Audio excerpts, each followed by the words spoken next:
right, welcome everybody back. Another episode of Two Dudes Views. This week we're talking about Doge. Is it cool? Should you do it? What's going on? Department of Government efficiency, I think. And so I almost said Department of Government emptying because that's what it sounds like they're doing every day. But it's about efficiency. And honestly, when you look at most of the employment records and most things going on in government, usually in a nation our size, is one of the largest employers. Most state governments are the largest employer in their state. And it goes back to some of the services and stuff Matt and I talked about when we talked about state income tax, whether you should have it or not. Government services, they got to have people that run them and operate them, and whether they're lowering retirement things into a limestone vault that's full of paper, whether that's true or not, or they're punching something in on a computer. I had a grandmother who worked for the VA in the state of Alabama, and she was in an office with 8 other people trying to keep up with veteran affairs stuff. And so, government is just a big job. That's the fact of the matter is. But sometimes what we're gonna answer today is it really that big of a job, or has it become an easy cash cow for us to just pour tax money into and hire and put people in? And so another thing we may get into, Matt may talk more about this, because something I'm interested in is when we see the unemployment rate go down, generally that's government creating jobs. It's not actual true businesses opening, small businesses growing. It's almost what you would call in the church world proselytizing, where you're creating and moving people into another place that they already were. So, Matt, let's talk about Doge and talk about whether it's cool or not. And I've argued that Oklahoma, red state, following the red wave, following Doge. So, what do you think about that? Yeah, hey, so I think first of all, great idea, right?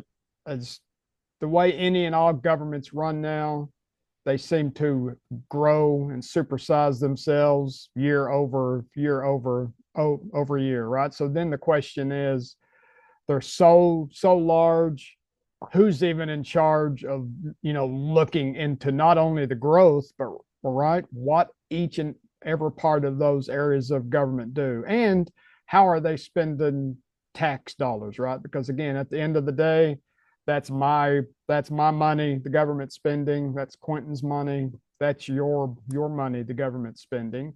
And I would, I don't need to.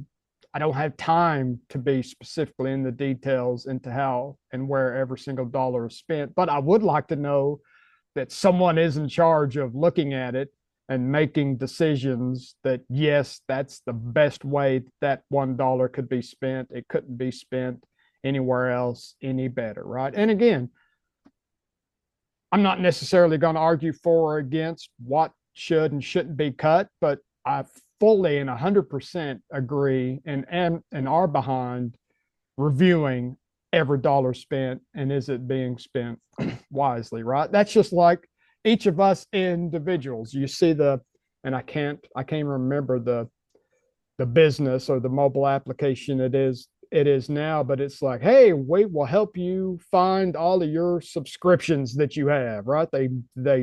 They stop a person on the street. How many monthly subscriptions are you paying for? Like And they're Rocket they're like, Money or something? yeah, they're like 6. And they're like, oh, as a matter of fact, you're paying for 18, right? So it's like each of us as an individual, we aren't even, looking closely at that budget, right? At our monthly, weekly finances, what money's going out, what money's coming in. And we should, right? Because we can find those wasteful spendings in our own personal budget. So kind of multiply that up to the size of the government. And again, the government's made of people just like me and you. So we're kidding ourselves if we don't think the same thing that could be happening in a lot of our personal budgets aren't happening on the government level. So, overall, yes, we should have someone that's looking and measuring the efficiency of the spend of every single dollar that goes out of the government's coffers. Yeah, I agree. And we talk about it. We have worked in an organization that's fairly large, and you see people do things that's repetitive and over. And we every day ask ourselves, do we need this report? Do we need this email? Does this so and so need to be in this meeting? And so when organizations kind of self check themselves and do some introspection, and they're like, actually, we don't need this software and we don't need that. And they find savings, which CFOs ask, like, instead of laying people off, can we cut costs somewhere?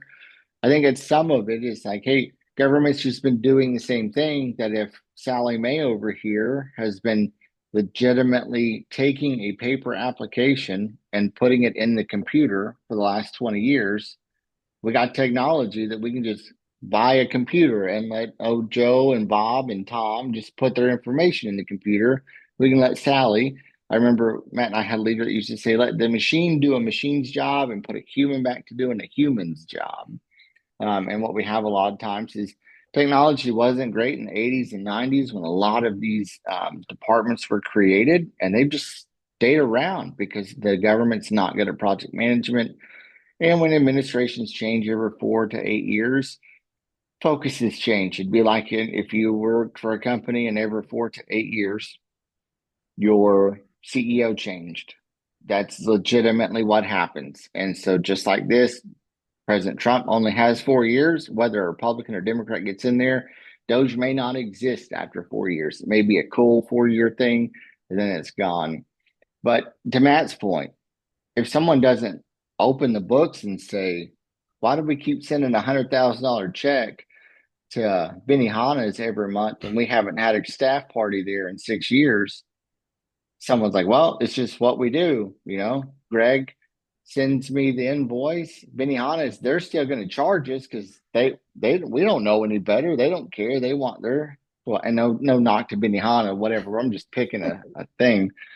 But it's just repetitiveness, and people just don't think about systems and processes. I mean, Yeah, I kind of and people a lot of times, and I'm not saying anything negative about anyone, right? A lot of times folks have a job, they've got their daily checklist of responsibilities, and they go to work from 9 to 5, 8 to 4, yeah, whatever the they're hours not the is, shot caller. and they're going down the list, right? They may be the seventh person since this bill was put in place. They have no clue what it is. They have no clue what it's for. They just know I've got this checklist. I get it every month and we pay it and I move on, right?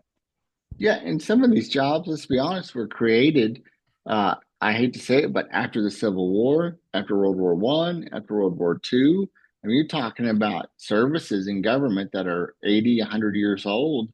That it's probably time to be like, Matt, why do we keep paying for this, or why do we keep manually doing some of these things when we have technology? I can scan on my phone. I can take a picture of a document, scan it, and fill it out on my phone without ever putting a pen to paper. Why Yep. is the And that, government still doing it? yeah, no, and that's to me, that's really the fundamental issue we're talking about here. It's not only about what can we cut, right? What can we cut out? What can we save? It's really about, am I getting the most I can out of this single dollar of spend for the people of Oklahoma, right? Or for the people Yeah, of the United States? Can I spend this dollar in a better way to provide more benefits? And, if the answer is no, then maybe it's fine as is, right? Or maybe it's fine to say, if I can't get any more value out of this dollar, maybe returning that dollar to the taxpayer, right? Not taking it in the first place. Maybe that's the bigger benefit, right? So it's yeah, really about, again, the end goal in my mind isn't cut. We got to get rid of all this stuff, which yes, that would be nice. I'm kind of lean libertarian anyway, but really the question is, are we even looking at the things we're doing, and are we spending money in a way that gets the most bang for the buck, right? And if the most bang for the buck is to return that to the taxpayers, that's yeah. okay too, right? Yeah, let's go back to our conversation a few weeks ago about state income tax. Well, you don't know if you can cut 0.5% or a full percent if you don't know what the actual government spending is, and you can't come to the table and say, like, hey, could we cut $250,000 out of our uh, state beautification budget Mm-hmm. or state monarch butterfly research that we don't have butterflies here, but we're trying to get them here. You don't know unless you look at everything and say, like, hey, we've been trying this for 15 years. We've never had success with it. It cost $500 million or $500,000 or $500 million. Let's cut it and give it back to the people. And then you can be like, oh, well, hey, we look like the the geniuses, but really what we did was we said we actually found 2% of income tax. We don't need any more that was paying for this over here.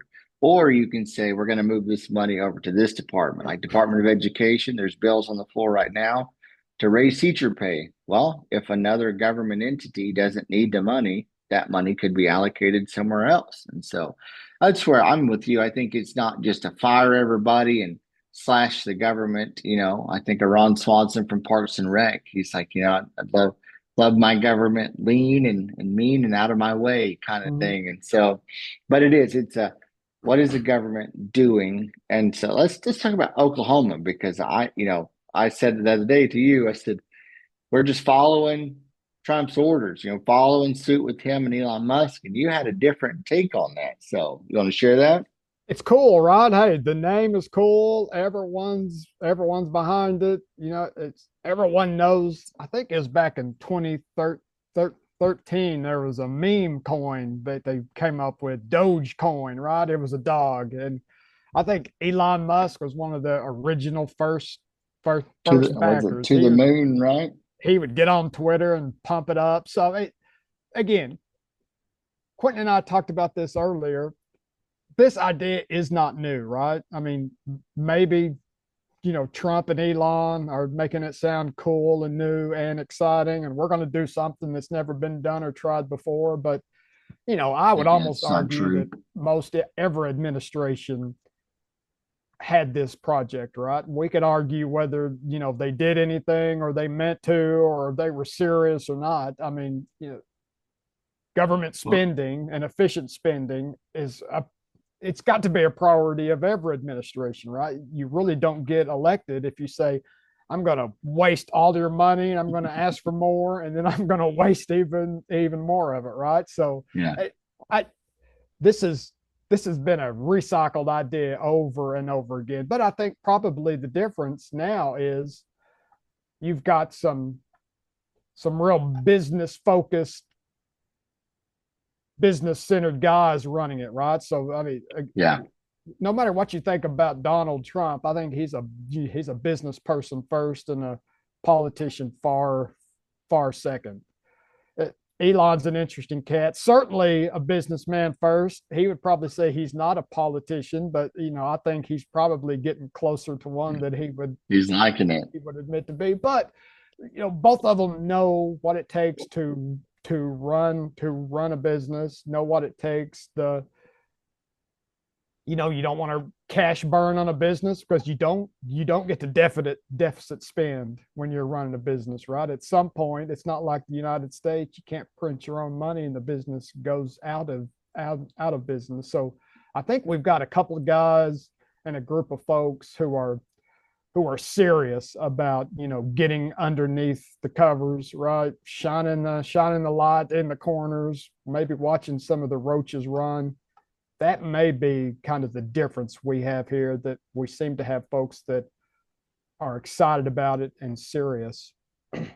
Yeah, and I know we normally focus on Oklahoma and Governor Stitt, obviously a businessman, owns Gateway Mortgage, CEO. It's in a blind trust right now. If you don't know what a blind trust is, politicians have to put their business in a blind trust as they lead whatever they've been elected to, so they don't manipulate things.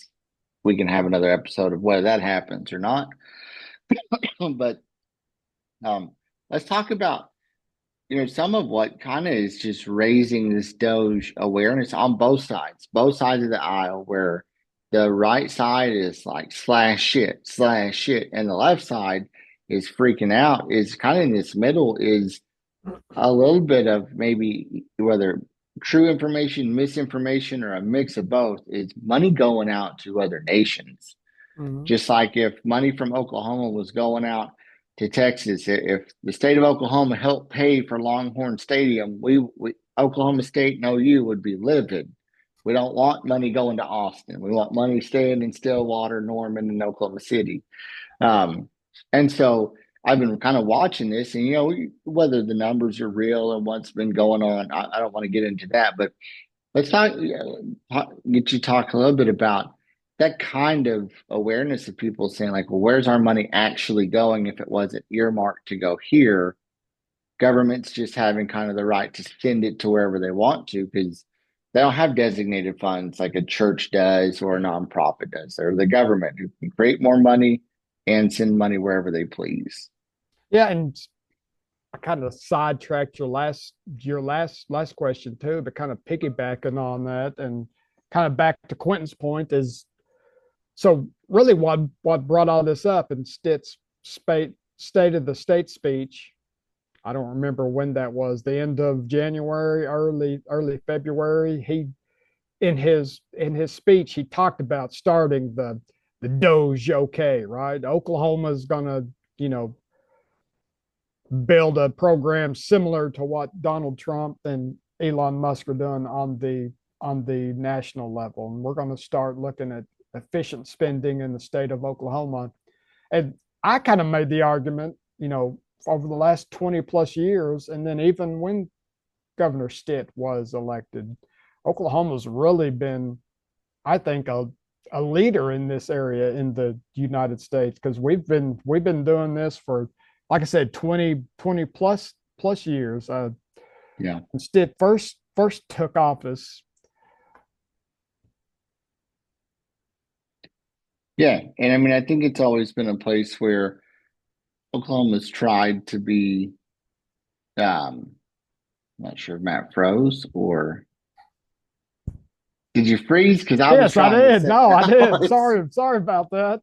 no, we'll keep going. I tried to save it because I I thought know. you Sorry. Hey, stopped no, and I'm just saying because so one of the main things, and so in early 2024, the Oklahoma House of Representatives introduced what they call the government efficiency portal, right? That was kind of the start, similar to Doge, but kind of people in instead of government out.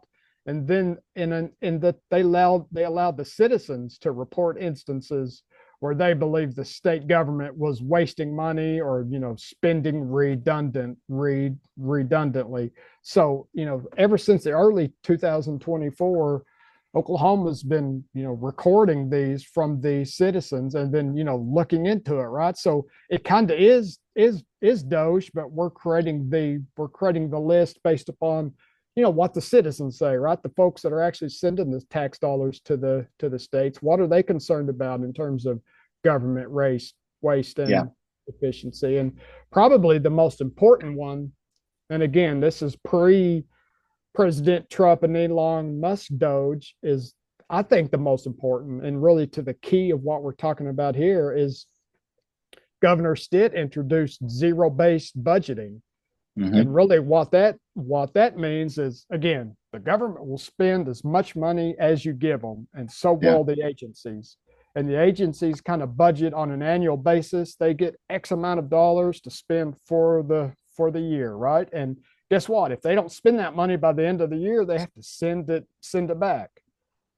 How much money do you think ever gets sent back, right? So yeah, again, they're never. going to spend what you give them. And when you build budgets based on, hey, I got 20 million last year, we want a 10 per 15 whatever percent increase, we're going to do these extra projects, we want 25 million this year.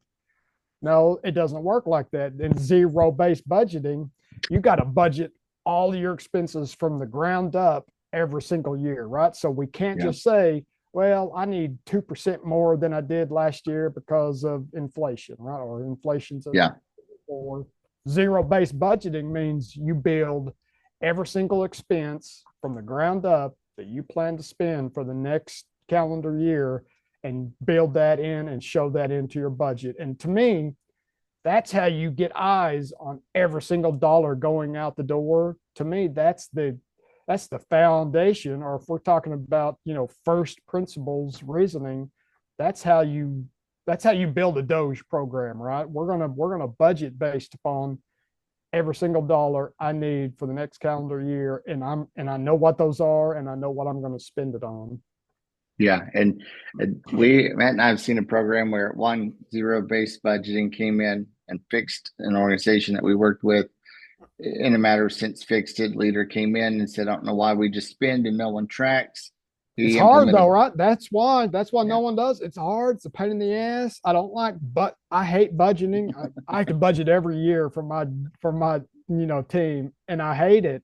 But when you have to budget from the ground up, zero base, and you have to count for every single dollar, and you want to do all of these things, you really have to yeah, think hard. I've only got this amount of money. How can I make that go the furthest, right? Instead of I've got unlimited money and I just ask for more and I do what I want. yeah. I have to like grow value before I can grow my bucket of bucket of money, and that's really what we're missing, and probably government across the spectrum, right? Is Yeah. we increase based upon the wants of politicians. We don't increase based upon the value we're going to create for those extra dollars. Yeah, I really like that. They're not creating any more value. It's status quo. The value has not changed since 2020, but the cost has increased. And so it's like, well, value's not like if you're a cost center and you're not bringing any value, any additional value, I'm not going to give you any more. And I was thinking of the program, the Stop Doing Stupid, where it rained in Oklahoma for like 6 straight months. I mean, it torrential downpour. And the guy said, we should probably turn the sprinklers off while it's raining. And our CEO at the time was like, that's a great idea. I don't know why we're watering the yard when nature's doing it. So I think of some just stops doing Not stupid yeah, things. not only had we had a lot of rain, it was a torrential downpour at the time, and the sprinklers had been going for hours. Yeah, And it and was and no, so I remember that one. That was funny. It was called Stop stop Stupid. stupid. Yeah. So one last thing I want to ask you, because I know we don't like these being very long. There are cons to some of this. We've seen in our organization and other organizations, layoffs happen, and then someone say, "Well, we need to do this, this, and this," and someone say, "Well, you fired the person that did this, this, and this," or the team's not big enough to do this, this, and this anymore. The request was when the team was 12 people, now the team's 4 people. You're going to have to kind of go down. Talk to us a little bit about some of the pros and cons, or maybe the cons of when you do cut. If you cut the wrong thing, you can't just bring it right back because if you're zero-based budget, you can't just make money up or bring it out of nowhere. Yeah, it is. When you stop doing something, there's always a potential negative consequence, right? I mean, if you do enough due diligence and you understand your business or your government agencies, you hope that you can make the best decision and avoid a lot of those unintended consequences. But it's going to happen, right? But I would say the biggest mistakes could be avoided or only happen if you're not taking the spending and the budgeting and the operation of your area seriously, right? You can avoid all of those great big mistakes if you fully understand, responsible and accountable for what it is you're doing, right? But yeah, I had a I had a similar issue with a team I was running one time. Something wasn't needed. We downsized the team, and then 3 months later, it was decided that was needed again, right?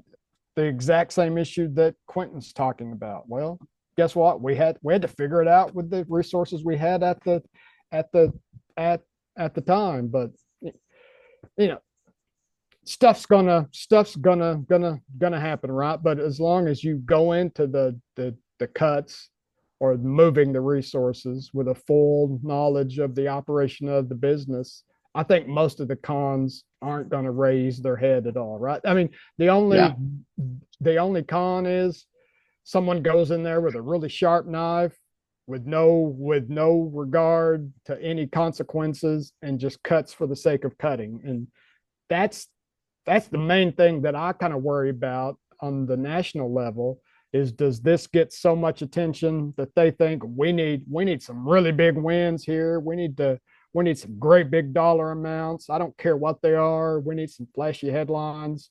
and Yeah. they cut some things that really do more harm than good. That's the worry. Yeah. Yeah. And so we just wanted to come to you guys, talk about department government efficiency. Back in the Clinton administration, it was called REGO, Reimagining Government. I can't ever remember what the O stands for. I think offerings or opportunities. State of Oklahoma, we've been doing this since Governor Stitt came into office. Actually, one of the things he ran on his platform was we're going to reimagine the way government is done in the state of Oklahoma. And he promised to run like a business, and he has. And Yep. so, I would argue um, Oklahoma was Doge before Doge was cool, right? yeah, But yeah, Elon and Trump just have a fancy, exciting name. But we've been doing it here in Oklahoma for years. yeah. So if you ain't got anything else, Matt, I will sign out for this week, and we'll see y'all next week.